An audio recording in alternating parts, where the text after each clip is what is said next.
Halo anak-anak, kembali lagi bersama saya di mata pelajaran fisika. Pada bagian kedua atau part kedua ini kita akan belajar yang namanya grafik perubahan wujud zat. Jadi artinya mulai dari benda berbentuk padat sampai nanti menjadi cair, sampai nanti akhirnya menjadi gas. Nah, dalam fisika prosesnya seperti ini kalau bisa dilihat grafiknya. Yang pertama, misalnya saya punya es batu yang suhunya minus 5 derajat Celcius. Kemudian saya beri kalor, saya beri panas sehingga mencapai 0 derajat. Maka ketika es itu mencapai suhu 0 derajat, posisinya wujud benda akan berubah. Yang awalnya dari padat kemudian akan menjadi cair. Dan apabila es tadi masih diberi kalor atau diberi panas sampai seterusnya, maka lama-lama dia akan menjadi uap. Sama seperti yang pernah saya sampaikan, mungkin kita pernah memasak air ataupun melakukan hal yang lain, terus tiba-tiba kita lupa, entah ditinggal main atau apapun, lupa sampai akhirnya kita baru teringat, oh iya, saya tadi baru saja memanaskan air dan ternyata airnya sudah hilang. Pertanyaannya, siapa yang menghilangkan airnya? Nah, yang menghilangkan airnya adalah panas. Jadi air tersebut dikenai kalor, maka lama-kelamaan akan menjadi uap dan air yang ada di dalam wadah itu akan hilang. Nah, pada bagian ini kita akan belajar per bagian, dimulai dari Q1, Q2, Q3, Q4, dan Q5. Nah, mari sini, maju. Nah, pada bagian Q1 itu nanti ekuivalen dengan Q1, Q2, dan Q5.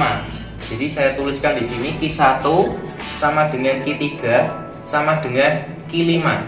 Pertanyaannya adalah kenapa kok bisa sama? Nah, yang menyebabkan sama adalah, jadi saya tulis ya, penyebabnya adalah karena ada perubahan suhu atau delta T.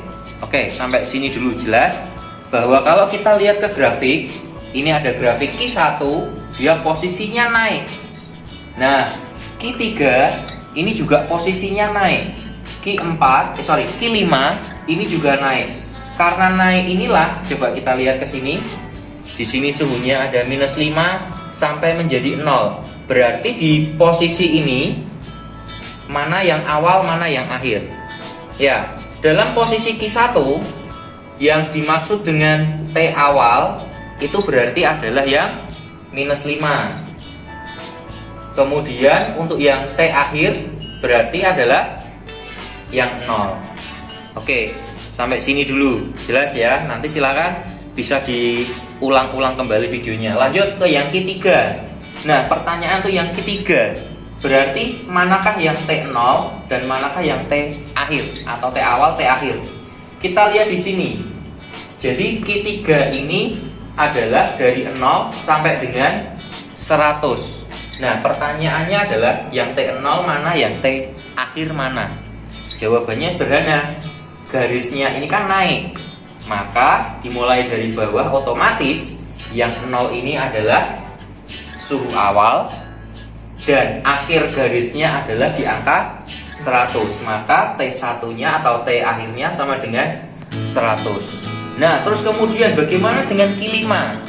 Ya, kita di sini anggap aja suhunya sudah di atas 100. Maka kita tuliskan di sini T0-nya berarti kembali lagi dia berawal dari mana? Kita lihat garisnya sampai sini 100. Nah, berarti T0-nya 100, T1-nya atau T akhirnya berapa? Anggap aja ini angka 120 derajat. Maka T1-nya 120 derajat. Nah, yang menjadi pertanyaan adalah, loh Pak, kenapa suhunya berubah-ubah? Ya, suhunya berubah karena posisi benda juga berubah. Yang di sini menjadi dari padat yaitu es, yang di sini cair, kemudian yang di sini menjadi gas. Artinya adalah perubahan suhu yang ada di sini itu bisa berubah sewaktu-waktu. Nah, sekarang yang jadi pertanyaan, bagaimana cara menyelesaikannya? Nah, yuk kita ke sini. Kembali ke sini, Q1, Q2, dan Q3. Ini bisa saya tulis, tidak usah segini aja. Berarti untuk perwakilan saja Q1. Maka persamaan yang digunakan adalah M dikali C dikali delta T. Nah, sekarang kita lihat Q1 posisinya di mana? Yuk kita lihat ke grafik lagi. Q1 posisinya di S. Maka, nah kita kembali lagi ke sini. Maka nilai C-nya yang dimasukkan adalah C dari S. Sekali lagi, Q1 posisinya ada di bagian zat padat, maka di sini kita masukkan S. Nah, lanjut Q3. Q3 posisinya ada di mana nih? Ada di antara 0 sampai dengan 100. Maka posisi bendanya tadi berbentuk air, maka kita kembali ke sini, maka M kali C kali delta T. C yang dimasukkan berarti C apa? C apa? Ya otomatis C air. Nah, terus kemudian bagaimana dengan Q5? Q5 posisinya ada di atas. Berarti kita masukkan M kali C kali delta T. Nah, C-nya C apa? Ya nanti akan diketahui apakah C air atau C apa. Tapi yang jelas untuk Q1, Q3, dan Q5 menggunakan rumus yang sama MC delta T, tetapi yang membedakan adalah, nah, saya beri spidol warna merah. Nah, sampai di sini ada pertanyaan? Oke, semoga tidak ada pertanyaan. Kalaupun nanti ada pertanyaan, nanti bisa disimak kembali video secara berulang-ulang. Terus lupa, ini kan ada 1, 3, dan 5. Bagaimana Q2 dan Q4? Nah, kita lihat Q2 dan Q4. Q2 ini posisinya adalah mendatar.